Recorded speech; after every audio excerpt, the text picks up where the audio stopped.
warahmatullahi wabarakatuh. Waalaikumsalam warahmatullahi wabarakatuh.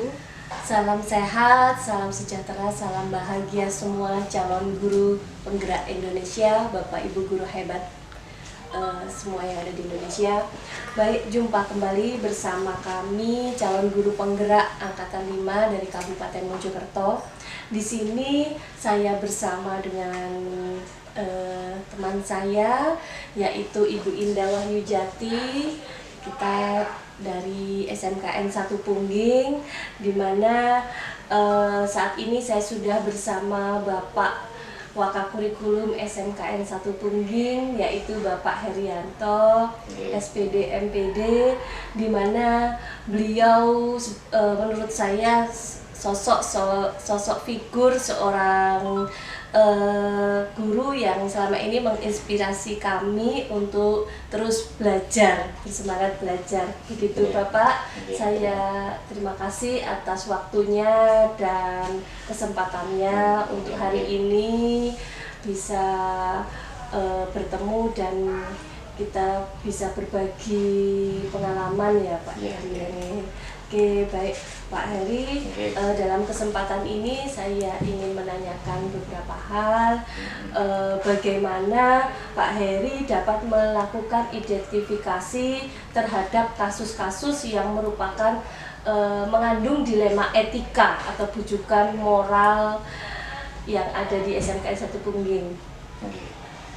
Terima kasih. Saya senang sekali pada kesempatan pagi hari ini kedatangan guru yang hebat ya, Bu Lila sama Bu Indah yang merupakan calon guru penggerak, dan ini menjadi andalan kami lembaga SMKN Pungging yang tentunya nanti pemikirannya kami harapkan bisa dijadikan sebagai saran untuk mengembangkan SMKN Pungging ya, gitu. Jadi kalau berkaitan dengan dilema etika ya, serta bujukan moral. Jadi memang banyak sekali kasus-kasus di sekolah kita yang mengandung unsur dilema etika. Tetapi secara prinsip biasanya kita dalam melakukan identifikasi itu ada beberapa, minimal ada 3 kalau menurut saya yang sudah saya rasakan. Yang pertama, kita harus bisa mengidentifikasi akar masalahnya. Jadi akar masalahnya. Jadi kita harus memastikan dan mengidentifikasi akar masalahnya. Nah, ini termasuk kasus yang berkaitan dengan dilema etika atau tidak. Kadang kan itu seakan-akan dilema etika, tapi sebenarnya bukan. Nah, gitu. Kemudian yang kedua, memastikan. Jadi yang pertama diidentifikasi akar masalahnya. Kemudian yang kedua, memastikan bahwa masalah atau akar masalah tersebut adalah benar-benar masalah yang berkaitan dengan moral. Jangan-jangan itu hanya sekedar masalah yang berkaitan dengan norma sosial, karena setiap norma sosial kemudian aturan yang berlaku di masing-masing daerah itu kan tentunya tidak sama. Artinya itu benar-benar berkaitan dengan moral atau tidak, atau hanya sekedar mungkin masalah sopan santun atau unggah-ungguh. Kadang kan antara moral dengan sopan santun atau unggah-ungguh itu kadang hampir sama. Padahal kan ada pembatas yang jelas itu. Nah, setelah kita pastikan itu memang benar-benar masalah yang berkaitan dengan moral, maka kita harus mengidentifikasi secara proporsional. Proporsional itu, kalau saya merasakan itu ya, tidak berlebihan lah. Tidak berlebihan artinya apa? Ya sewajarnya, tetapi juga tidak boleh melakukan pembiaran. Jadi kita harus mengidentifikasi kasus itu secara tepat dan jangan sampai terjebak pada masalah-masalah yang kecil. Nanti malah akar masalahnya nggak ketemu gitu loh. Jadi seperti itu kalau menurut saya. Jadi akar masalahnya apa, kemudian dipastikan itu termasuk berkaitan dengan aspek moral atau tidak, atau hanya sekedar itu norma sosial. Baru yang terakhir kita harus proporsional. Jadi nggak boleh berlebihan. Sehingga nanti akar masalahnya itu benar-benar kena. Oh, jadi berarti menurut Pak Heri itu ketika kita mengambil keputusan yang dihadapkan pada dilema etika itu, yang pertama kita harus identifikasi terlebih dahulu, kemudian kita memastikan itu permasalahannya itu sebenarnya seperti apa, ya. Baru kita itu mengambil kebijakan secara proporsional dan objektif seperti itu tentunya. Ya. Kemudian Pak Her, berbicara tentang ketiga hal tadi, ketika Pak Her itu menjalankan pengambilan keputusan yang dimana itu mengandung dua pilihan yang dua-duanya itu sama benarnya. Nah, itu kemudian bagaimana langkah-langkah Pak Her selaku juga pemimpin di sini seperti itu Pak Her? Iya, untuk mengambil keputusan kalau terkait dengan dilema etika itu memang harus hati-hati. Harus hati-hati betul. Jadi yang pertama itu pada kasus itu biasanya saya harus mengumpulkan datanya, harus mengumpulkan buktinya, harus mengumpulkan fakta yang real di lapangan itu seperti apa, yang relevan. Nah, tentunya data atau fakta itu harus detail, jangan sampai tidak detail. Artinya apa? Dengan data yang detail itu bisa memberikan informasi secara menyeluruh, ya, bisa memberikan informasi secara akurat, bisa memberikan informasi secara komprehensif. Jangan sampai parsial atau sepotong-sepotong. Jadi kalau sepotong-sepotong nanti itu datanya itu tidak valid.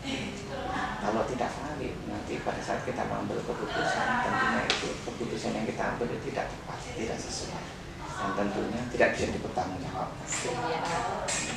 Jadi seperti itu. Jadi benar-benar kita harus mengumpulkan data yang lengkap, yang valid, yang detail, yang real, dan harus ada data-data pembanding. Dan kita menggunakan pola itu triangulasi. Triangulasi itu dari 3 unsur ini harus kita pastikan ini benar, ini sesuai. Itu benar, berarti ada sesuai yang tidak sinkron yang harus dicari kebenarannya. Iya. Berarti Pak Heri mengambil langkah-langkah sebelum mengambil keputusan itu ada menganalisis dulu. Nah, sebelum menganalisis itu menyiapkan dulu bukti-bukti fakta yang lengkap, yang komprehensif, tidak sepotong-potong seperti itu. Kemudian Pak Her, langkah-langkahnya dalam mengambil keputusan tadi itu seperti bagaimana Pak Her? Langkah-langkah seperti misalnya Pak Her pertama harus mengumpulkan data atau apa, kemudian nanti ada konferensi kasus, atau kemudian nanti Pak Her melaporkannya terlebih dahulu, atau seperti apa Pak Her? Setiap kasus itu memang cara penyelesaiannya itu menurut saya itu berbeda-beda, tergantung dari konteks atau masalah yang akan diselesaikan.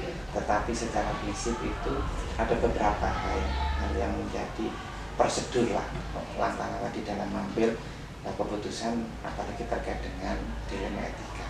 Biasanya kita itu pertama itu apa sih sebenarnya masalah kan gitu loh. Nah, jadi apa sih sebenarnya masalahnya itu? Kembali lagi ke identifikasi tadi. Jadi apa sih sebenarnya masalah? Jangan-jangan itu bukan masalah. Nah, gitu. Apa sih sebenarnya masalah? Setelah kita mengetahui apa sih sebenarnya masalahnya, baru kita melakukan analisis. Jadi kita melakukan analisis masalah, dan kemudian kalau sudah kita analisis itu kemungkinan solusi apa yang ada. Artinya kemungkinan kemungkinan solusi apa yang ada. Setelah kemungkinan saja nanti jalan penyelesaiannya seperti apa. Jalan penyelesaiannya, kemudian yang jelas jalan penyelesaian kan ada beberapa alternatif. Alternatif yang ada itu yang paling tepat. Yang tepat itu seperti apa? Jadi alternatif. Kemudian kemungkinan solusi. Dari alternatif kan ada kemungkinan solusi ya. Nah, dari kemungkinan solusi. Kemudian baru apa solusi yang terbaik?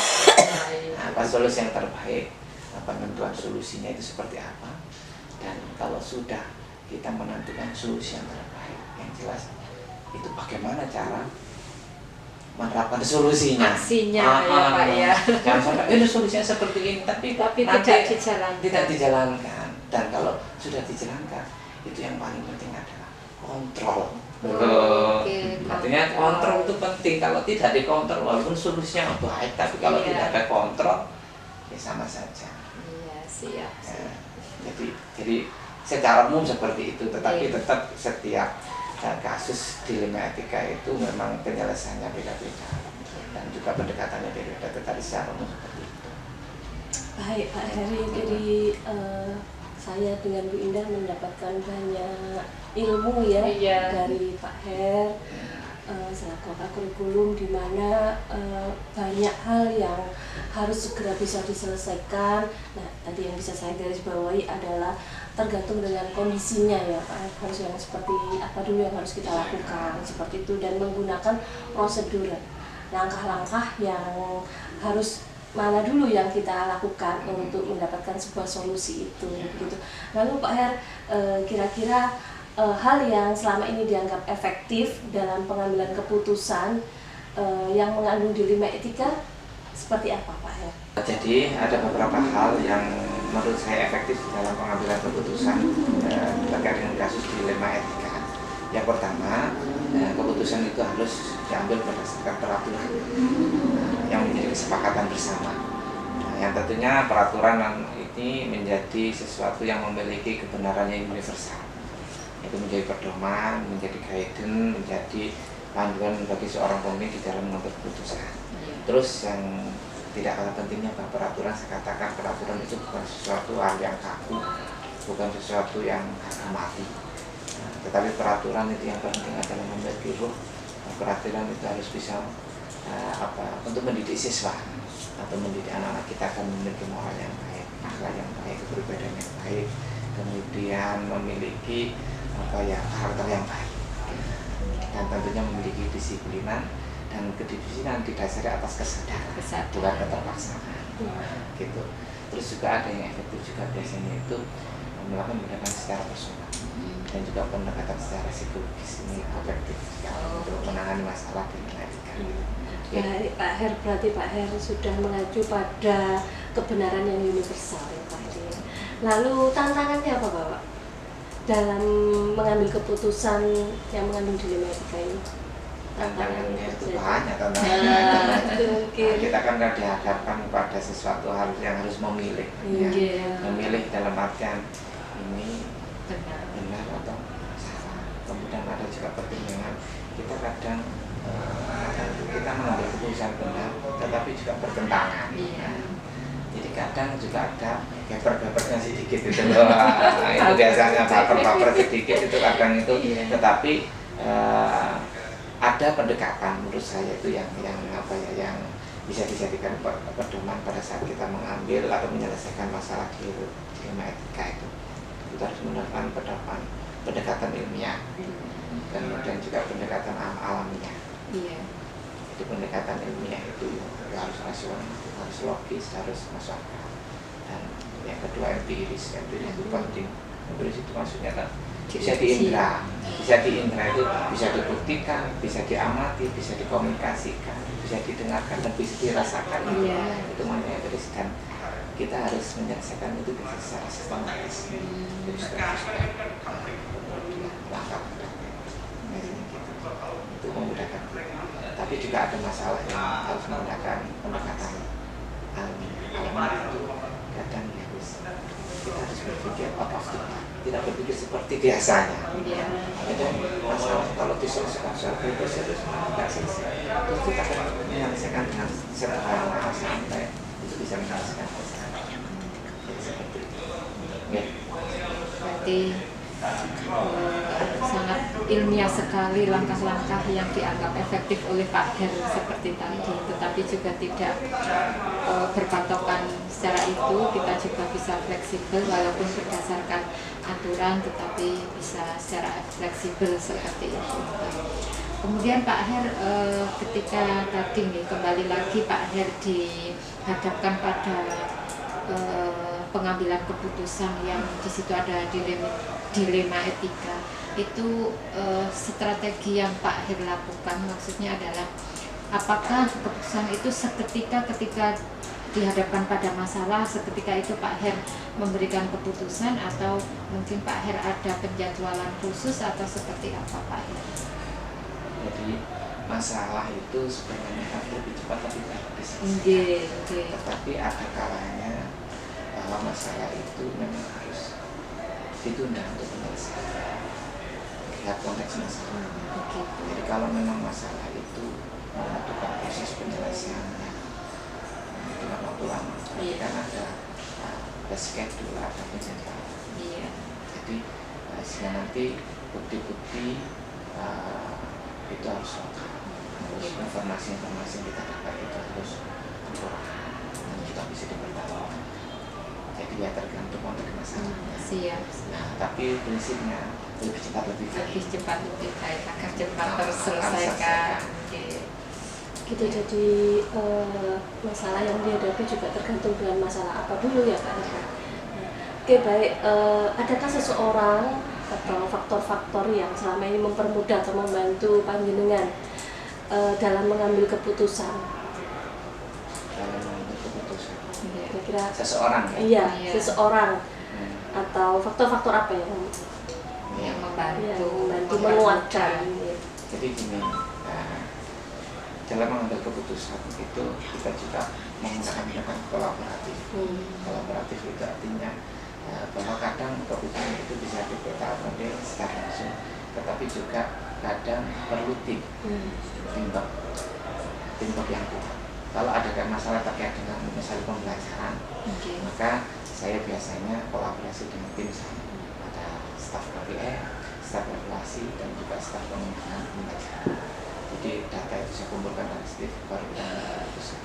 Tapi kalau ada kaitannya dengan jurusan, maka saya harus kolaborasi dengan ketua jurusan. Kalau masalah keluarga, saya jelas harus koordinasi dengan tim yang lain, atau juga masalah kenakalan siswa, koordinasi dengan guru kita dan juga wali kelas. Jadi kolaborasi. Sangat menarik ya Bu Dila ya yang disampaikan Pak Her, juga menambah wawasan seperti untuk kita mendapatkan pengalaman langsung dari seorang pemimpin bagaimana ketika memutuskan sebuah keputusan ketika dihadapkan dalam sebuah dilema etika. Seperti itu banyak sekali pelajaran yang kami dapat sebagai guru-guru pemula seperti itu. Jadi pertanyaan terakhir Pak Her, dari apa yang kita diskusikan pagi hari ini, tentunya untuk saya banyak sekali yang didapat. Kemudian untuk Pak Her sendiri, mungkin ada beberapa pesan untuk kami atau apa yang dapat ditarik dari hasil perbincangan kita hari ini Pak Her? Jadi kalau bicara tentang dilema, harus kita akan kepada siswa. Artinya ketika kita dalam menyelesaikan suatu masalah, goalnya adalah siswa. Jadi harapannya itu berpihak kepada siswa atau berpihak kepada murid. Dan masalah itu pasti ada solusi, pasti ada penyelesaian. Tidak mungkin masalah tidak ada solusi. Bagaimana cara mencari solusi yang terbaik, bukan hanya yang baik, tetapi mencari solusi yang terbaik. Dan pesan kepada Bu Indah sama juga Bu Dila, tetap semangat dalam mengikuti guru pemula ini. Mudah-mudahan diberi kemudahan, kelancaran, kesuksesan, lulus, dan nanti tentunya ilmunya bermanfaat dalam pengembangan SMK Bumi. Itu pesan saya, dan terima kasih atas kehadiran di ruang kepala sekolah. Mohon maaf tidak bisa memberikan sesuatu yang lebih, hanya bisa memberikan sedikit sharing pengalaman yang pernah saya rasakan ketika menjadi bagian tim manajemen di SMK Bumi. Itu aja. Sama-sama Pak Her, terima kasih sekali support dan dukungannya Pak Her, dan tentunya juga tim yang lainnya seperti itu. Baik Pak Her, dari kami terima kasih atas banyak ilmu yang kami dapatkan hari ini, banyak hal menarik yang bisa kami garis bawahi ya Bu Indah. Untuk kedepannya kita mungkin butuh juga sebuah keputusan bagaimana langkah-langkah yang harus diambil. Itu dari kami, terima kasih waktunya atas kesempatannya. Saya akhiri kegiatan kali ini bersama Bapak Wakil Kepala Sekolah Bapak Kurikulum Bapak Herianto SDBMN. Terima kasih. Assalamualaikum warahmatullahi wabarakatuh. Waalaikumsalam warahmatullahi wabarakatuh.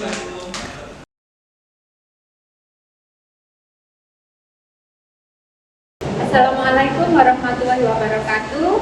Bapak Ibu guru hebat di seluruh Indonesia, bertemu kembali dengan saya Indah Wahyudati, calon guru penggerak angkatan 5 Kabupaten Mojokerto. Pada siang hari ini saya ditemani oleh dua orang hebat. Yang pertama adalah Ibu Anisatul Fadilah. Beliau adalah calon guru penggerak angkatan 5, satu angkatan dengan saya, dan yang satu yang sangat menawan sekali. Ya, beliau adalah Kepala Kompetensi Keahlian jurusan Teknik Otomotif di tempat kami berdinas, yaitu SMK Negeri 1 Pungging. Pada kesempatan kali ini saya akan berbincang-bincang terhadap kepada Pak Agus, di mana beliau tentunya sebagai bagian dari pemangku kepentingan pengambil keputusan di jurusan Teknik Otomotif. Baik Pak Agus, untuk mempersingkat waktu, kita akan memulai dialog pada siang hari ini. Pak Agus sebagai kepala jurusan Teknik Otomotif, tentunya Pak Agus sering dihadapkan pada situasi di mana Pak Agus harus mengambil keputusan yang sebenarnya itu mengandung dilema kita. Ketika dihadapkan dua hal yang sama-sama benar, itu harus memilih yang mana. Selama ini bagaimana cara Pak Agus mengidentifikasi permasalahan yang mengandung dilema etika tersebut? Baik, terima kasih. Izinkan saya, mohon maaf ini bukan berarti saya yang paling benar, enggak, cuma karena saya ditunjuk sebagai pimpinan di Bengkel dan selama kurang lebih 3 tahun saya memimpin, memang banyak suka dukanya saya memimpin. Bu, ini diantaranya satu, waktu itu ada kasus etika anak saya dalam hal masalah PSG. Yang kedua dalam hal masalah kedisiplinan. Nah, itu identifikasi yang pernah saya alami, di mana satu kasus itu anak itu saya nggak tahu kenapa itu waktu PSG-nya kok sampai dikeluarkan dari industri. Padahal aturan main dari saya, anak apabila dikeluarkan dari perusahaan maka dianggap anak ini sudah indisipliner, sudah nggak mematuhi aturan main dari perusahaan, sehingga akhirnya dikembalikan. Nah, dari situ akhirnya anak itu kita hukum. Ternyata dihukum, dialihkan ke perusahaan yang lain, sama seperti itu Ibu. Akhirnya, kenapa ini? Nah, ini yang satu dilemanya ini. Kalau pada aturan main, apabila anak ini tidak melanggar PSG, kemudian dikeluarkan dari perusahaan, itu ada aturan dari saya, maka ini harus keluar dari SMK atau tidak naik. Sudah ada materi 10.000, bapak ibunya komitmen, anak sudah tahu, dengan sadar, tidak dengan paksaan. Tapi ternyata anak ini melanggar. Nah, dari situ akhirnya saya juga gak enak, kasihan. Namanya pendidikan itu ya memang aturan aturan sesuai SOP, tapi ya juga harus kita memperhatikan sisi yang lain. Ini kenapa anak ini kok melanggar? Apakah karena ada miskomunikasi, saya nggak tahu, apakah dengan pihak keluarganya atau bagaimana. Nah, dari situ akhirnya saya ambil sikap, karena saya selaku pimpinan, berarti saya di sini adalah kepala sekolah kecil, kepala sekolah di jurusan TKR. Nah, sebelum kepala sekolah besar di sekolah Pak Buharto selaku pimpinan saya. Nah, itu akhirnya saya tanya ke orang tuanya, saya panggil melalui siapa? Itu tadi ada tim saya siapa itu? Wali kelas dan siapa? BK. Nah, dari situ kerjasama. Ayo silakan ditelusuri kenapa anak ini kok melanggar terus, apa ada masalah seperti itu. Sehingga kita itu ngambil kesimpulannya tidak langsung anak ini harus keluar, tidak.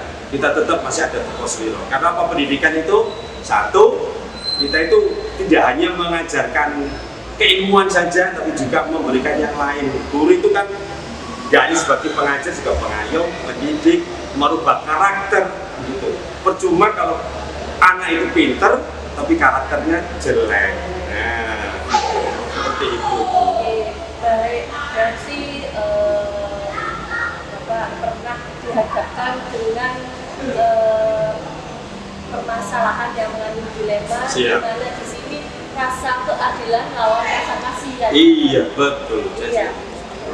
Jadi bagaimana Bapak mengambil keputusan di bengkel, terutama dengan kebijakan-kebijakan yang ada, lalu ada kepentingan yang sama benar atau yang mengandung nilai kebijakan. Jadi bagaimana Bapak mengambil keputusan pada itu?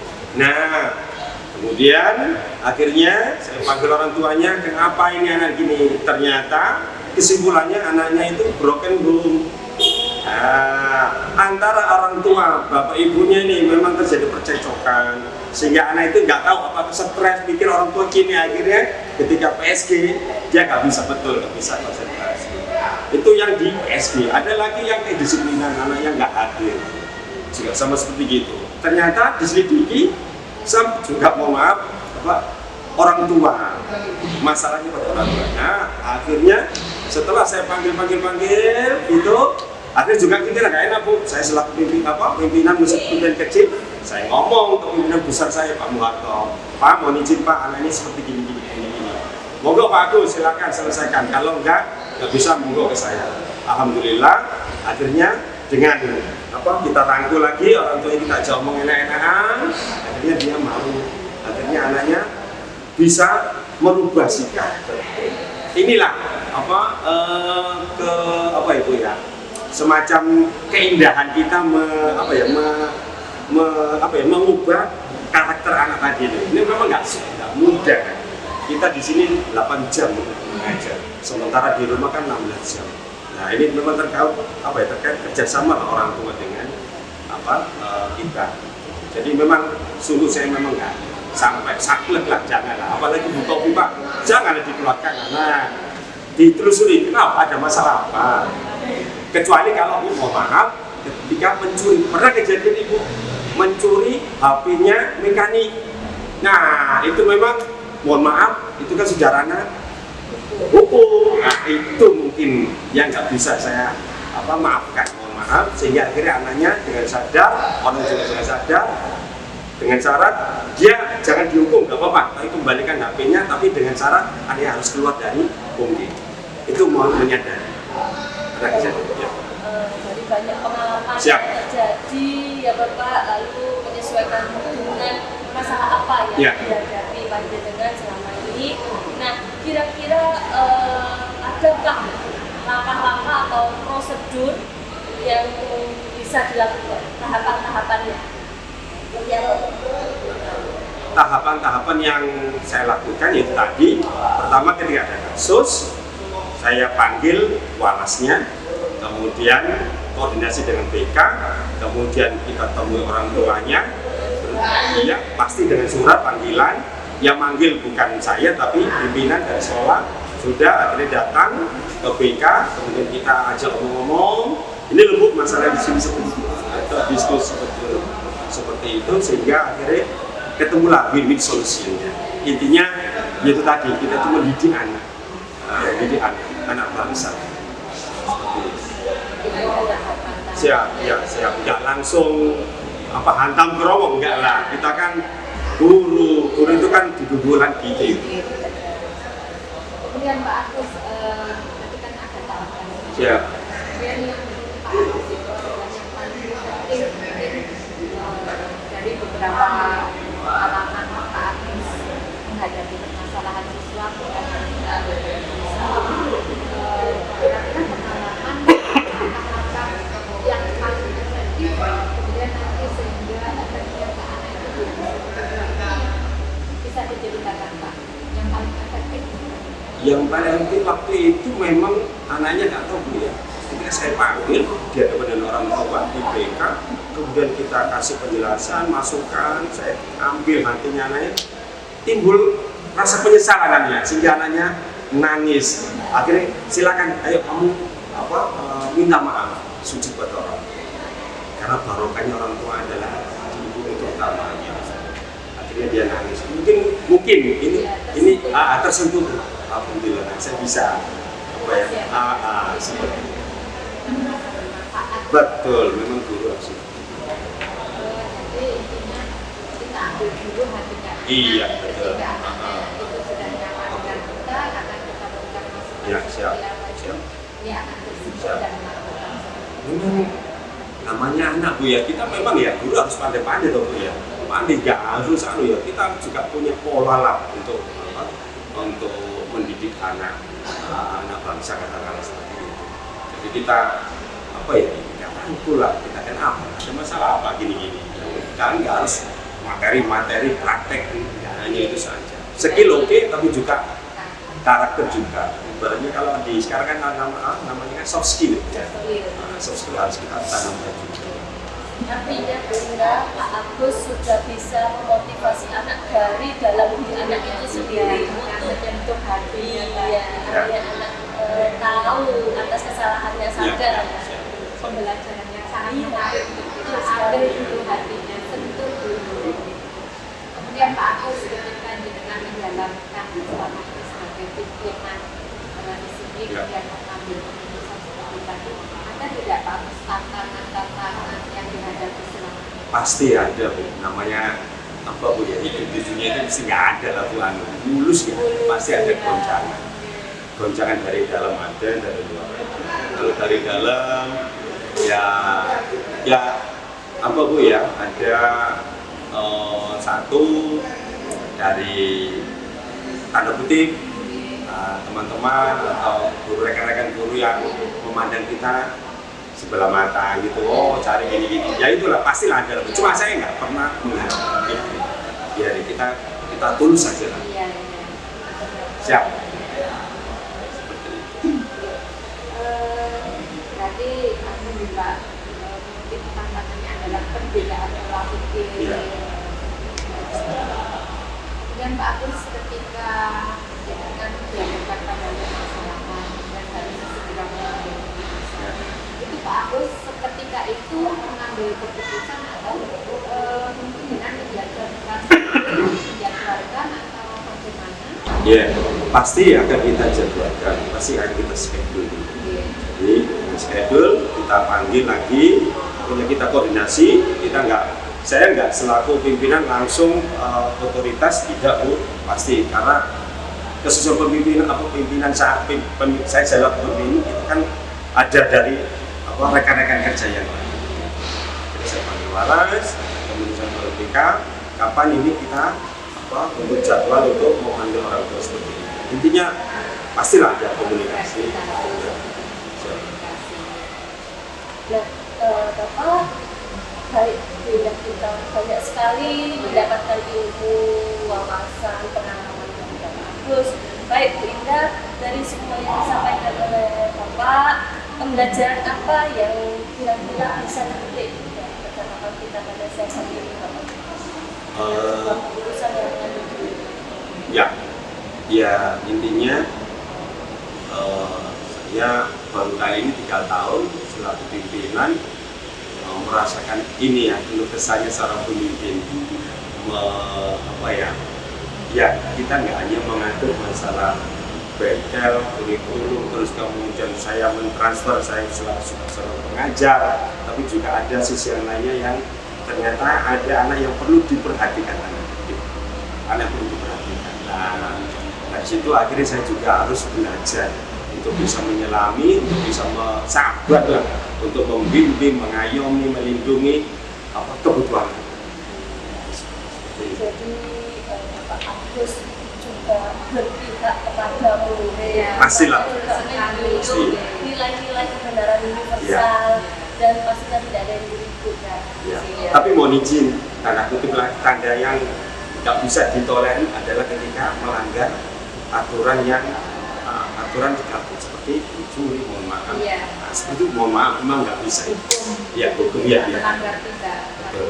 Tapi kalau untuk yang lain kita bisa lah. Baik Pak Agus, sangat banyak sekali pengalaman yang kami dapatkan dari jenengan sebagai seorang pimpinan, terutama dalam ketika harus mengambil keputusan di mana keputusan itu dihadapkan pada dilema juga, memberikan wawasan untuk kami sebagai guru-guru muda, guru-guru junior. Siap. Semangat. Ya. Oke, sama-sama.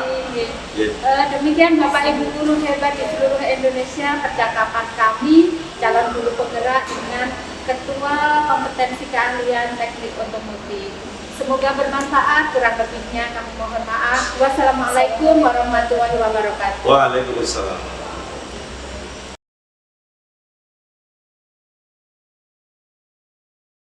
Assalamualaikum warahmatullahi wabarakatuh.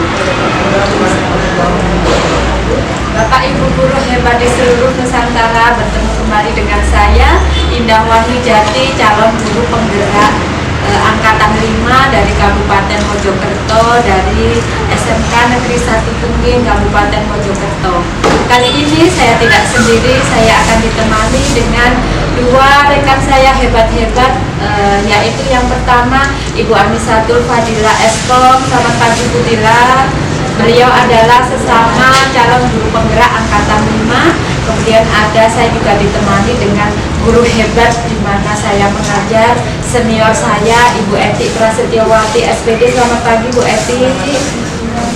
Beliau adalah sebagai pemimpin pembelajaran mengajar bidang studi bahasa Indonesia. Bapak Ibu guru hebat di seluruh Indonesia, pada kali ini saya akan berbincang-bincang bersama Bu Dila dan Bu Eti tentang pengambilan keputusan yang berbasis kebijakan guru besar. Untuk menyingkat waktu, mari kita mulai perbincangan kita pada pagi hari ini. Oke, Bu Eti, bagaimana kabarnya? Oke, alhamdulillah. Bu Eti, ketika kita berbicara tentang mengambil keputusan yang berdasarkan kebijakan universal, tentunya sebagai seorang guru, sebagai pemimpin pembelajaran di kelas, kita sering dihadapkan pada di mana situasi yang dinamakan dilema etika seperti itu. Di mana dilema etika itu adalah situasi ketika kita dihadapkan pada sebuah permasalahan, itu ada dua hal yang berbenturan dan kedua hal itu tentunya benar, sama-sama benar. Aku harus memilih yang mana? Nah, kan kita sering menghadapi seperti itu. Nah, pada kali ini Bu Eti, saya ingin berbincang-bincang Bu Eti, ya, mendengarkan pengalaman-pengalaman Bu Eti tentang hal tadi. Yang pertama yang saya ingin ketahui dari Bu Eti, bagaimana Bu Eti cara mengidentifikasi kasus-kasus yang merupakan dilema etika tersebut, Bu Eti. Cara saya kasus yang merupakan dilema etika pasti saya akan mencari atau latar belakang bahwa kasus seperti ini bisa muncul atau kemudian yang kedua memilah kasus yang mengandung dilema etika ini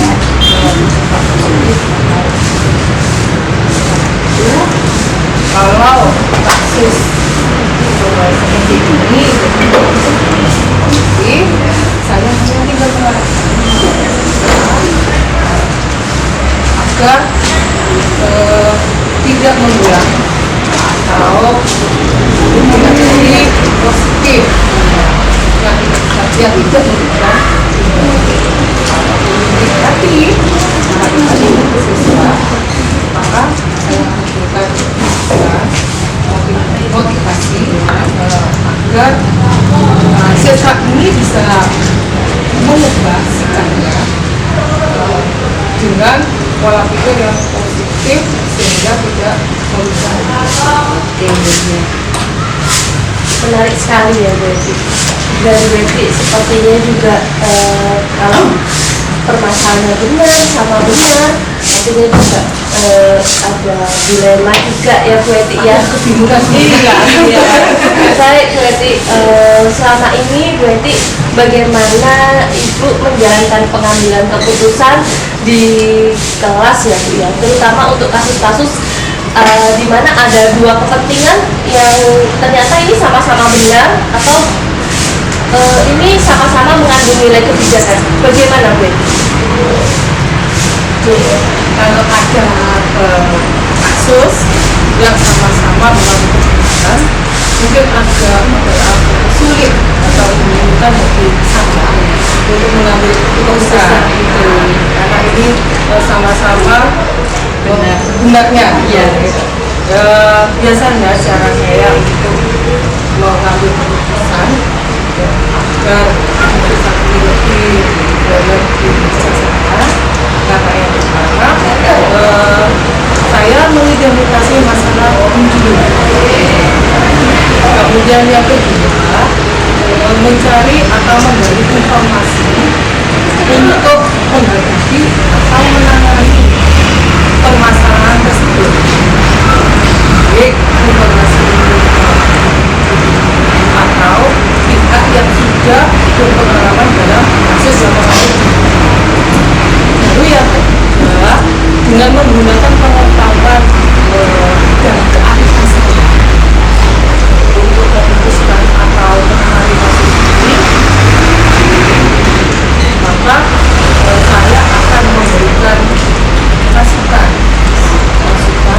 motivasi kepada siswa agar kasus yang mengandung dilema etika ini tidak terulang.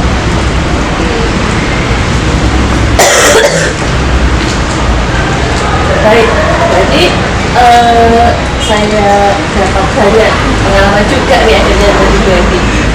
Berarti selanjutnya dari hal itu, jadi langkah-langkah atau prosedur seperti apa sih yang biasanya Ibu lakukan selama ini, Bu, sama siswa? Langkah-langkah dalam menyelesaikan atau mengambil keputusan kasus yang mengandung nilai etika. Iya. Kalau saya sendiri, ya, karena ini biasanya terjadi di dalam pembelajaran di kelas, yang pertama pasti saya menyelesaikan kepada siswa tersebut. Kemudian yang kedua, kalau anak ini belum menebak, maka saya menegur kembali secara kesana dengan kebutuhan yang tidak merugikan siswa tersebut. Yang ketiga, kalau anak ini dengan berkomitmen tidak mengikuti, itu saya memberikan dukungan di mana dukungan ini berupa pembelajaran yang bisa mengubah sikap yang telah dari anak ini untuk mengubah sikapnya dengan baik. Itu yang terakhir, kalau dengan kata 1, 2, 3 masih tetap memang betul-betul diarahkan ke orang yang lebih profesional dalam menangani kasus. Kemana Bu Eti itu? Biasanya ke duka. Oke. Biasanya ke duka. Iya. Jadi bagus sekali ya, berarti Bu Eti itu ketika Bu Eti dihadapkan pada sebuah permasalahan, kemudian Bu Eti harus mengambil keputusan, dan mana keputusan itu dihadapkan pada dilema etika tadi, Bu Eti itu ada langkah demi langkah, tahap demi tahap yang harus dilalui. Serta-merta langsung mengambil keputusan. Yang penting tidak merugikan siswa. Sangat bagus sekali Bu Eti. Kemudian Bu Eti, dari kegiatan selama ini yang Bu Eti lakukan ketika dihadapkan pada dilema etika, yang dianggap Bu Eti itu paling efektif, cara yang sudah dilakukan tetapi yang paling efektif itu yang bagian mana Bu Eti? Yang pertama, menjalin hubungan baik dengan siswa. Dengan menjalin baik untuk bekerjasama dengan siswa, apabila kita menemukan kasus yang ini, mungkin anak-anak itu buka apa yang terjadi sampai mereka ini melakukan Pelanggaran bisa. atau kemudian yang kedua, kemudian mengajukan diskusi dengan siswa dan keputusan yang kita ambil nanti baik atau tidak merugikan pihak siswa sehingga siswa ini bisa mengubah dirinya sendiri dengan kemudian yang ketiga memberikan masukan atau motivasi kepada siswa agar mereka bisa mengubah dirinya sendiri dan tidak melakukan kesalahan lagi dengan kasus yang poin yang paling yang Bu Eti itu efektif ya ketika biar nanti keputusan yang diambil itu tidak merugikan siswa. Bu Eti itu bisa dijalankan ya, dengan baik, mengambil hatinya siswa dulu, kemudian diajak diskusi, kemudian masukan, ya, baru Bu Eti bisa mengambil keputusan seperti itu. Oke, ada pertanyaan lagi Bu Dila? Baik, saya sampai dapat Bu Anja, saya sudah bisa berinspirasi dari apa yang disampaikan Bu Eti, mendapatkan ilmu juga, ilmu baru buat saya. Bu Eti, apakah Ibu memiliki sebuah jadwal khusus di mana dalam menyelesaikan masalah itu apakah harus diselesaikan misal di kelas itu juga, saat itu juga, ataukah memiliki waktu tersendiri untuk menyelesaikan dengan anak berdua yang terlibat itu, ataukah Bu Eti menyelesaikannya dalam bentuk atau prosedur yang seperti apa biasanya untuk dilakukan? Untuk mengambil keputusan kasus yang melakukan ini biasanya saya melihat apakah kasus ini atau enggak. Kalau kasus ini masih berkemungkinan, biasanya saya tanpa menyusun jadwal dulu langsung saja masalah ini saya selesaikan di kelas dengan cara yang pertama menegur secara lisan, yang kedua menegur lagi secara tetapi dengan berkomitmen, kemudian yang ketiga tentu menjalankan komitmen yang sudah disepakati, di mana komitmen itu tidak merugikan siswa. Yang keempat, dulu saya memberikan dukungan kepada siswa. Dukungan itu tidak berupa fisik, tapi pembelajaran yang menanamkan pengalaman untuk berubah agar tidak mengulangi atau menciptakan kasus yang mengandung DNA. Sebaliknya, apabila kasus yang mengandung DNA tidak ini berat, yang perlu mengambil keputusan yang baik, adil dan bijaksana tanpa menimbulkan keputusan dari pihak manapun, maka perlu jadwal tersendiri karena dalam mengambil keputusan ini memerlukan kerjasama dari berbagai pihak untuk menyusun makna atau tidak yang kita jalankan untuk mengambil keputusan sehingga keputusan ini tidak merugikan semua pihak, terutama siswa. Jadi kalau bisa boleh ya, boleh saya agak simpulkan ketika Bu Eti mengambil keputusan itu, Bu Eti mengusahakan bahwa keputusan itu adalah ketika yang tidak merugikan siapapun ya. Oke, Bu Eti, dari apa yang dilakukan Bu Eti tadi, kira-kira Bu Eti pernah tidak menemukan menghadapi sebuah tantangan seperti itu, atau rintangan atau mungkin berbenturan dengan apa seperti itu, pernah nggak Bu Eti? Pasti dalam mengambil keputusan itu atau ada termasuk ya dalam mengambil keputusan untuk kasus yang mengandung DNA etika. yang pertama pasti hasil yang saya putuskan kasus yang mengambil dinamika ini dekat dengan peraturan yang berlaku. Kemudian yang kedua kadang-kadang kita terkena oleh pihak lain atau narasumber lain yang pola pikirnya itu tidak sama atau tidak sejalan dengan pikir. Kemudian yang ketiga, budaya atau kebiasaan dalam mengambil keputusan. Jadi dalam kasus yang mengandung dilema etika,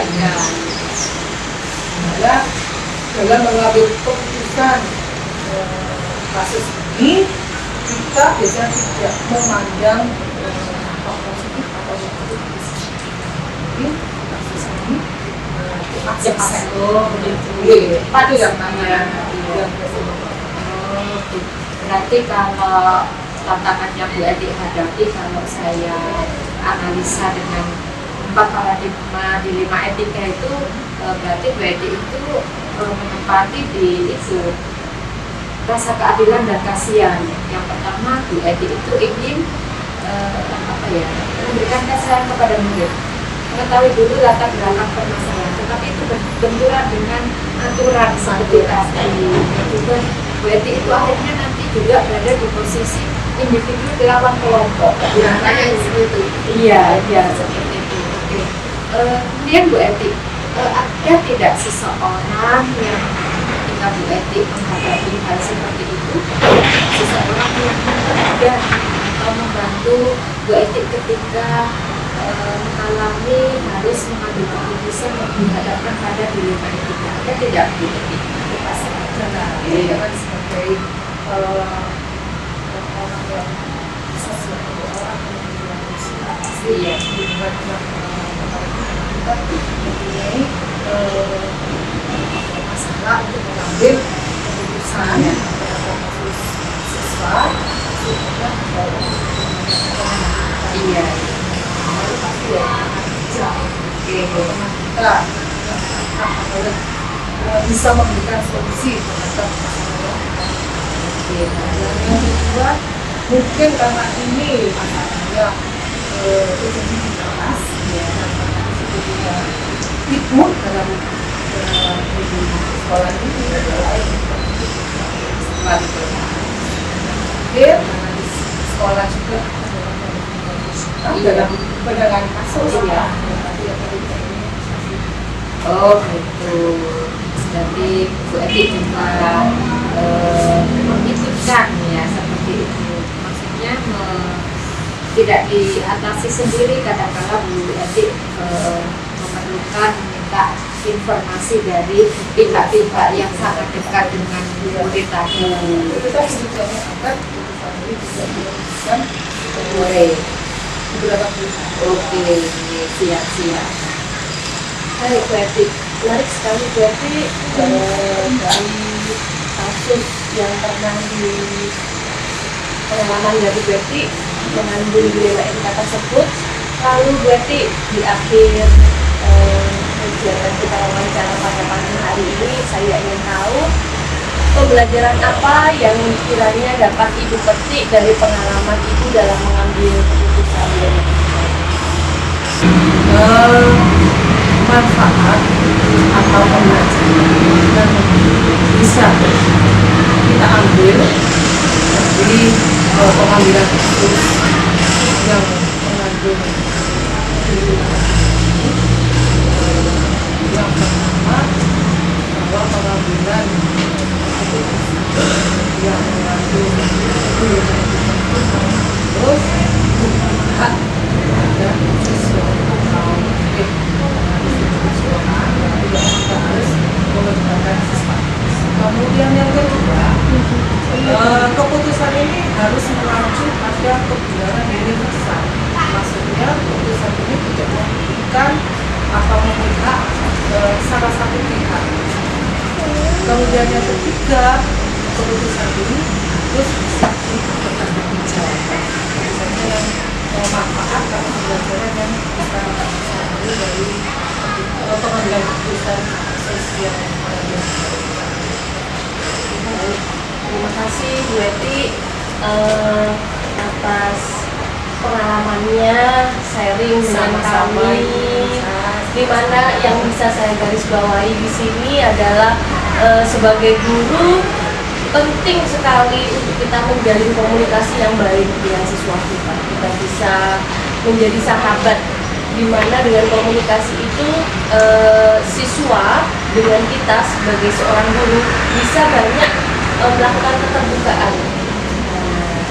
Nah, lalu dari apa yang Kak Ibu Eti sampaikan juga, hal yang penting adalah bisa melakukan komitmen kesepakatan bersama siswa, di mana akhirnya terkesan tidak merugikan siswa. Kalau siswa merasa nyaman pada akhirnya dalam kegiatan pembelajaran di kelas ya Bu Eti.